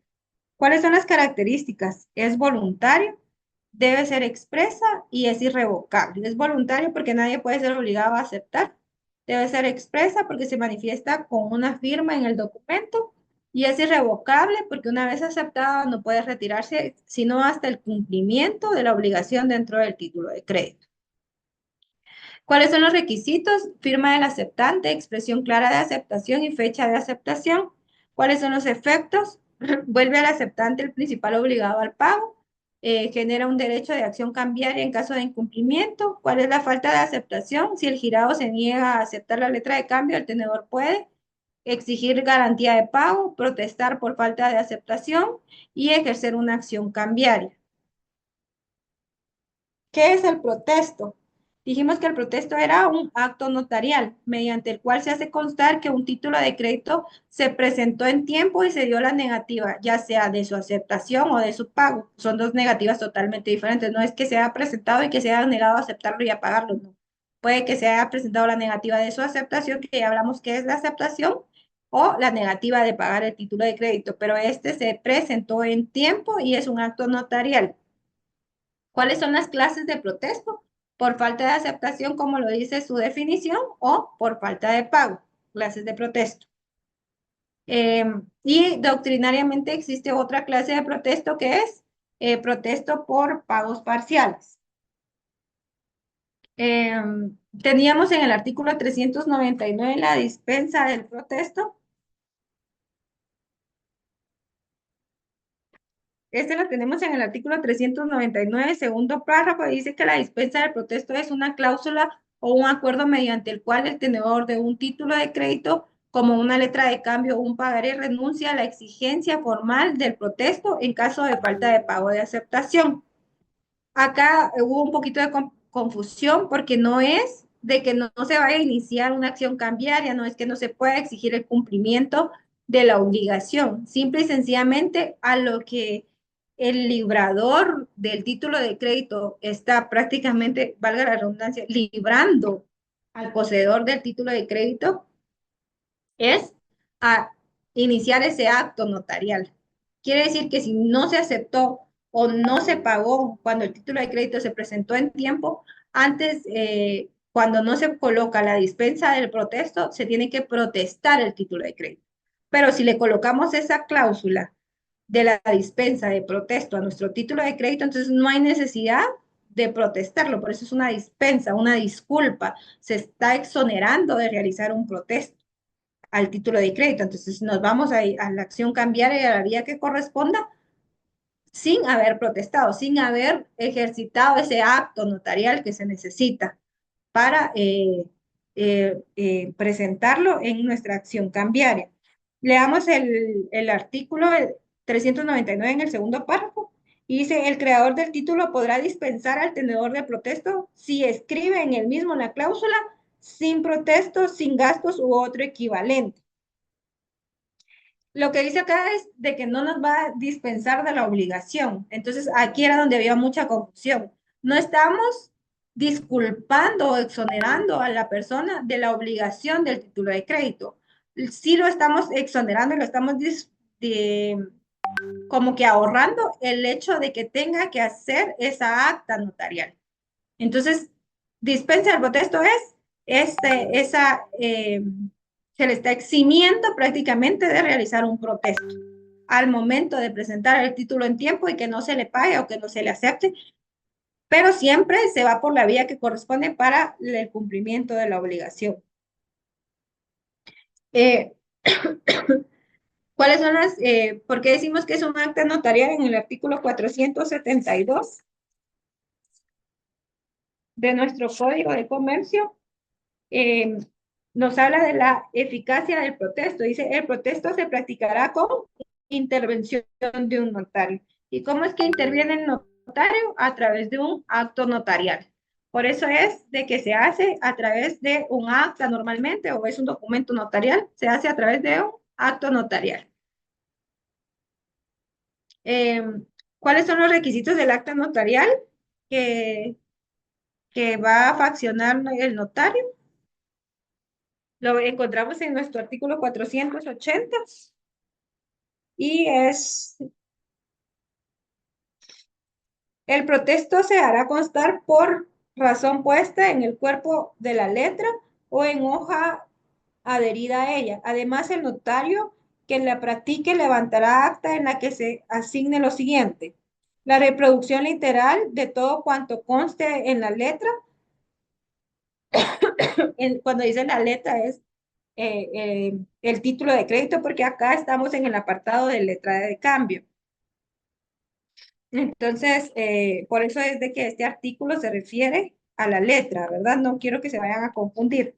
Si se van, estamos en el capítulo quinto, que es la letra de cambio, por eso acá se habla de la letra, pero es el título de crédito porque es en general.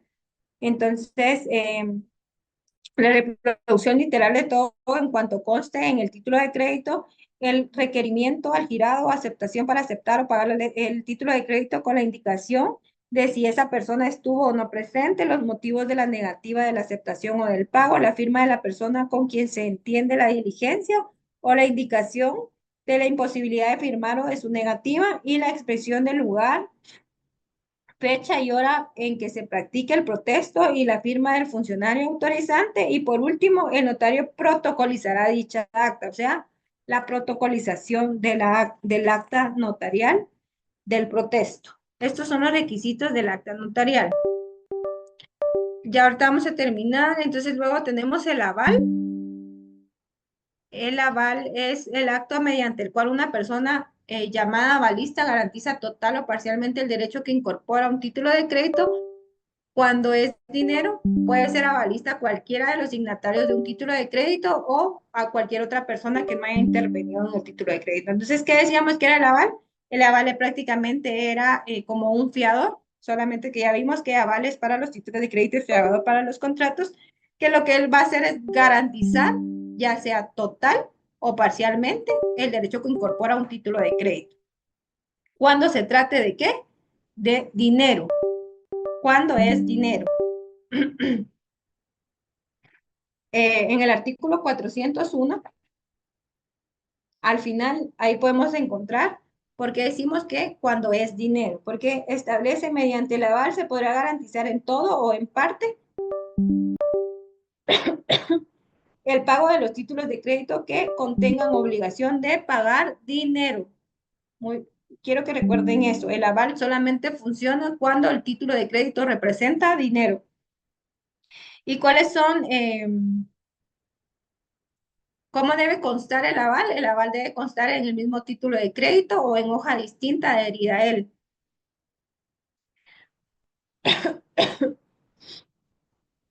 Clases de aval. Existe el aval total y el aval parcial. Yo les dije que lo dividiéramos en dos grupos para que no nos confundamos.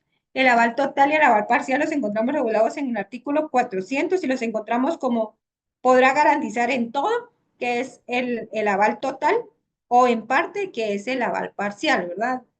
El aval total garantiza la totalidad del título de crédito, el aval parcial garantiza una porción de la cantidad que se expresa en el título de crédito.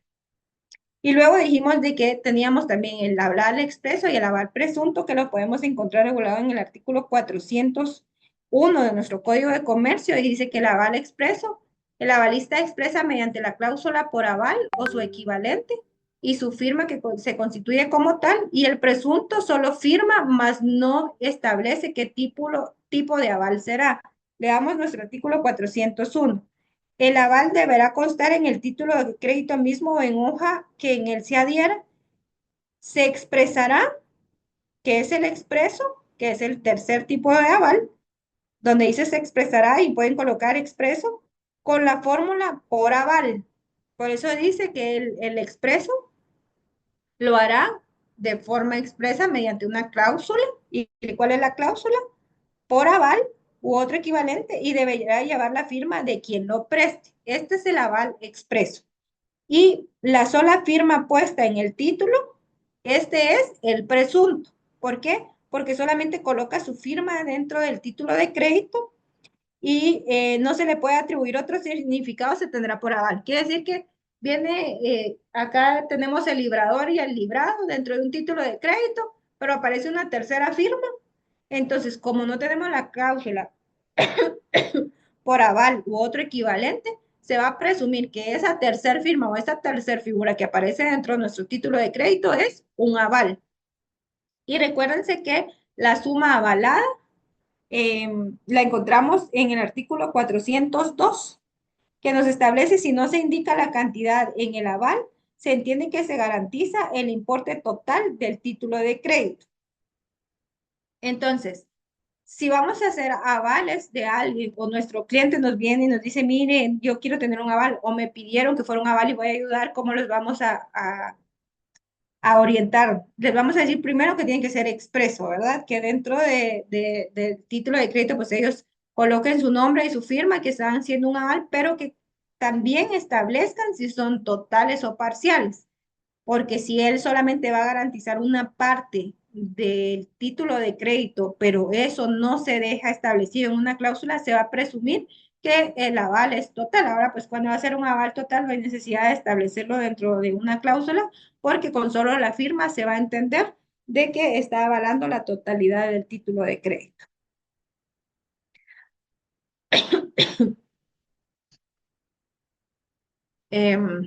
Sujetos del aval, el avalista, quien presta la garantía, y el avalado, la persona que recibe la garantía. O sea, yo voy a ser avalista de mi hermana y porque ella está pidiendo, le está pidiendo dinero prestado a su mejor amigo, entonces yo que voy a firmar y voy a garantizar ese título de crédito que se va a emitir, soy la avalista y el mejor amigo, que es quien le va a prestar el dinero a mi hermana, es el avalado. Mi hermana no figura, más figuro yo, que soy quien va a garantizar el título de crédito y la persona que va a recibir la garantía, que es la persona que está haciendo, librando el título de crédito. Derecho a repetir, artículo 405. Este derecho a repetir es de la acción cambiaria. Dice que el avalista que pague adquiere los derechos derivados de los títulos de crédito contra la persona garantizada y contra los que sean responsables respecto a este último en virtud del título. ¿A qué se refiere el derecho a repetir? De que yo pagué o sea, yo como aval hice efectivo el pago de un título de crédito porque mi hermana no lo pudo pagar. Pero esto no significa que yo haya perdido mi dinero. Yo tengo derecho a repetir, quiere decir que yo tengo derecho a iniciar contra ella. La acción cambiará, que iniciaron contra mí por la razón que yo pagué ese título de crédito. Ahora yo tengo derecho de iniciarla contra mi hermana, que era la persona obligada a realizar el pago de forma directa por la negociación que había habido en su momento, ¿verdad? Entonces a eso se refiere el derecho a repetir. Yo como avalista realicé el pago de una obligación de un título de crédito, pero yo también tengo derecho a recuperar mi dinero. Entonces yo ahora puedo iniciar una acción cambiaria contra mi hermana, que fue la persona obligada en el título de crédito a la cual yo le estaba garantizando el pago, ¿verdad? Y por esa razón yo lo tuve que pagar. Por último, veamos cuáles son las diferencias entre aval y fianza, que dice acá, pero es un fiador. eh, el aval se presume, mientras que la fianza o el fiador es expresa, o sea, este sí definitivamente está expreso. No sé si quienes se han tenido contacto con los contratos, pongámosle un contrato de arrendamiento, que son los más comunes, creo que todos hemos tenido acercamiento con un contrato de arrendamiento, y cuando se identifican a las partes, dentro del contrato de arrendamiento inclusive hay una persona que tiene una identificación específica, está el arrendante, el arrendatario y está el fiador. Entonces se identifica de manera directa y luego hay una cláusula de aceptación del fiador y todo eso. Entonces el fiador sí es expreso. En cambio, el aval se puede presumir. O sea, no es necesario que dentro del título de crédito se establezca que es un aval, con solo que aparezca su firma. Entonces vamos a presumir que esa otra persona que aparece dentro del título de crédito es el aval. Luego tenemos que el aval se da en los títulos de crédito, que es lo que yo le digo, y el fiador o la fianza se da en los contratos. El aval debe constar en el título de crédito y el fiador fuera de él, o sea, este puede constar en una cláusula aparte. En cambio, en el aval, como tiene la literalidad, que es lo que está dentro del título de crédito, está inmerso en el título de crédito, entonces este sí tiene que constar en el título de crédito. El fiador puede, un documento puede ser externo, o cualquier otra circunstancia que se negocie dentro de los contratos o dentro de los pactos, que eso ya lo van a ver en civil, en derecho civil ya lo vieron o en procesal civil. En cambio, el aval sí tiene que estar inmerso dentro del título de crédito.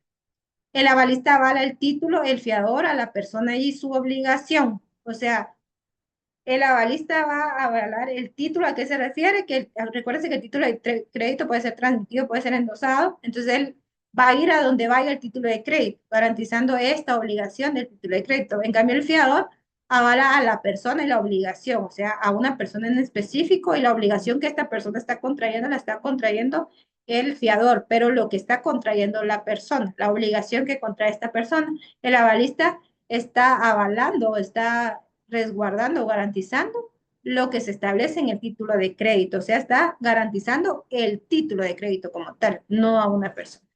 Y por último, tenemos que el aval se puede demandar al avalista, aunque no se demande al obligado, y en cambio en el fiador no.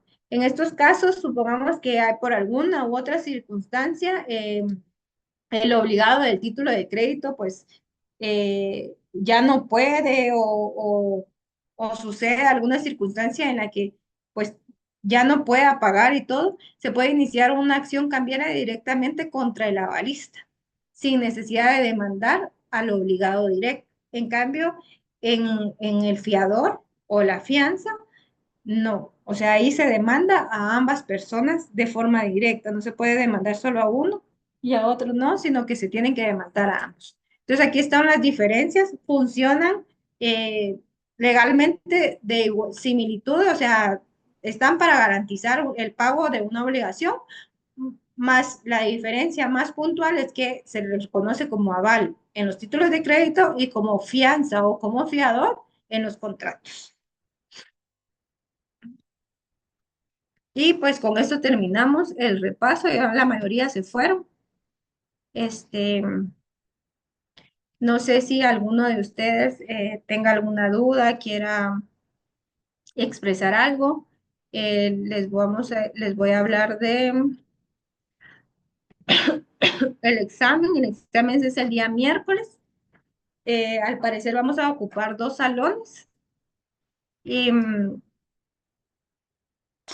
solo voy a tomar agua, perdón. Vamos a ocupar 2 salones, pero vamos a estar reunidos en el salón donde recibimos clases. Ahí se van a dar las instrucciones. A mí hasta ese día me asignan un nuevo salón para poder distribuirlos. Van a poder ingresar su código de comercio como yo se los había prometido, lo pueden ingresar, pero no puede llevar escrito nada de teoría, nada de doctrina, solamente lo que yo les decía en clase, coloquen el epígrafe, subrayenlo, enumérenlo, háganle una relación con tal artículo, agréguenle este comentario, pueden estar comentados, puede estar relacionado con otros artículos, puede tener epígrafes que son títulos de artículos, más no puede tener post-it que contengan información o que esté escrito en alguna hoja, ¿verdad? Los códigos se van a revisar. De repente usted dice, ah, ya pasaron por mi código revisándomelo y voy a meter mi chivito porque lo tengo metido aquí entre la bolsa de mi pantalón. Entonces, ya me revisaron mi código y pum, lo saco y lo meto en el código, ya no va a haber problema porque las personas que van a estar cuidando van a tener la orden de también pasar revisando de manera aleatoria algún código o alguna persona que se vea que está haciendo movimientos muy extraños. O simple y sencillamente, pues vamos a estar ahí con ustedes y entonces vamos a poder revisarles los códigos en cualquier momento. Si yo llego a encontrar, y ese es un trato que quiero hacer con ustedes y quería hacerlos con todos, pero pues hay 89 personas, se lo pueden comunicar a sus compañeros. Si yo llego a encontrar un chivo en los códigos, se los voy a decir el día de examen, ya no van a poder sacar código ni para el segundo parcial ni para el final. Entonces esa va a ser la manera de castigarlos. Les voy a prohibir que ingresen código al examen. Esa es la primera advertencia para que se lo compartan a sus compañeros.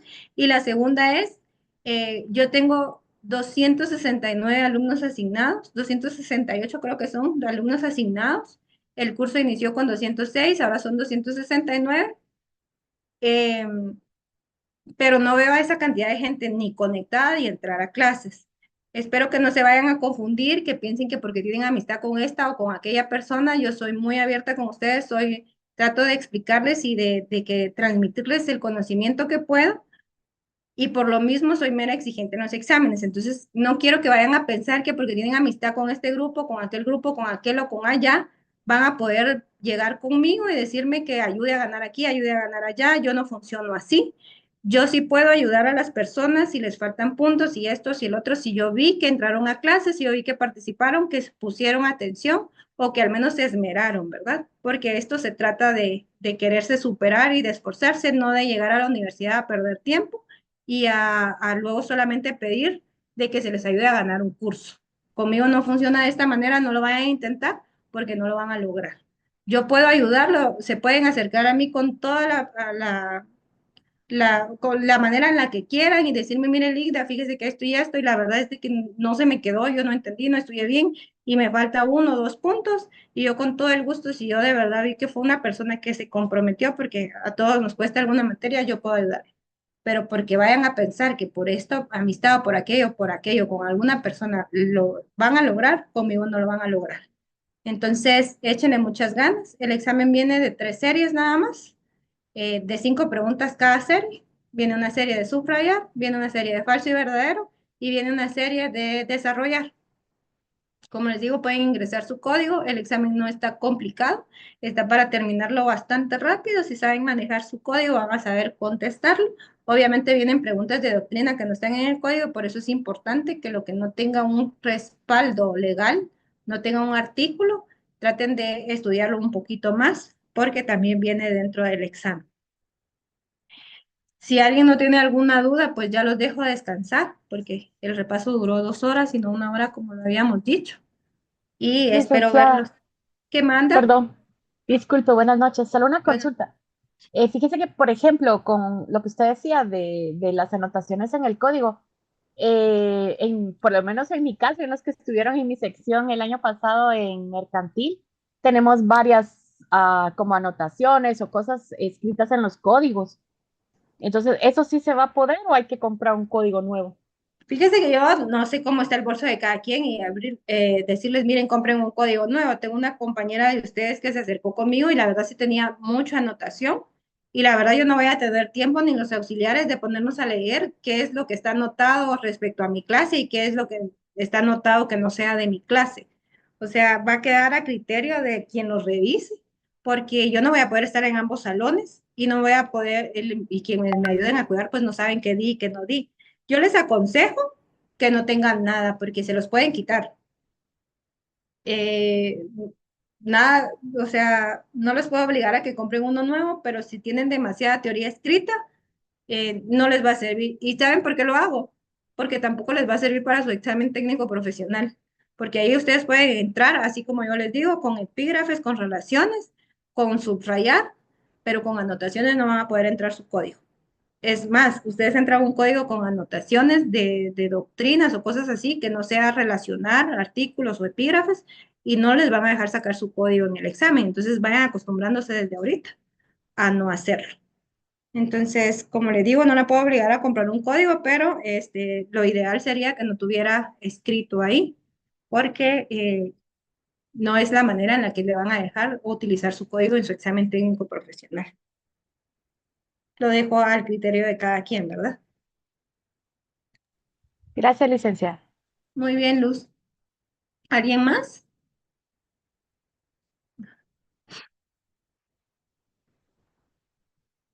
Bueno, si ya no tenemos a alguien más que tenga alguna duda, espero que les vaya bien en su examen. El examen, como les digo, no viene malintencionado. Mi objetivo jamás es perjudicar a las personas. Si se dan cuenta, tratamos de llevar una clase amena, que nos llevemos bien y que tengamos una relación cordial, porque al final, como yo les dije desde el primer día, a mí me gusta mucho ver a la gente triunfar y más cuando han sido mis alumnos. Y, y pues estamos aquí para apoyarnos y para ayudarnos, pero mi obligación en sí es enseñarles y por eso es de que les pongo ciertos límites y espero pues que sea de su parte también, tratemos de llevarlo de una cordial manera y pues que no quieran el día del examen copiar o hacer relajo o hacer cosas que no deben, ¿verdad? Entonces nos vamos a dar esa confianza y pues si yo veo que en este examen se portan bien, en el siguiente examen de igual forma van a poder sacar su código de comercio, que va a ser muchísimo más fácil porque vienen los títulos de crédito ya específico cada uno y recuérdense que cada uno está regulado en el código de comercio, entonces compórtense bien en este examen para que no vaya a haber problema en el otro y ya no vayan a poder ingresar su código. Como ya no hay nada más que agregar de parte de ustedes, y pues yo ya terminé con el repaso, los dejo que descansen. Les deseo éxitos en su examen del día lunes y feliz fin de semana para todos. Gracias, licenciado. Muy amable. Gracias, feliz Gracias, noche. feliz noche. Gracias por su tiempo. Muchas gracias. Que descansen, feliz noche.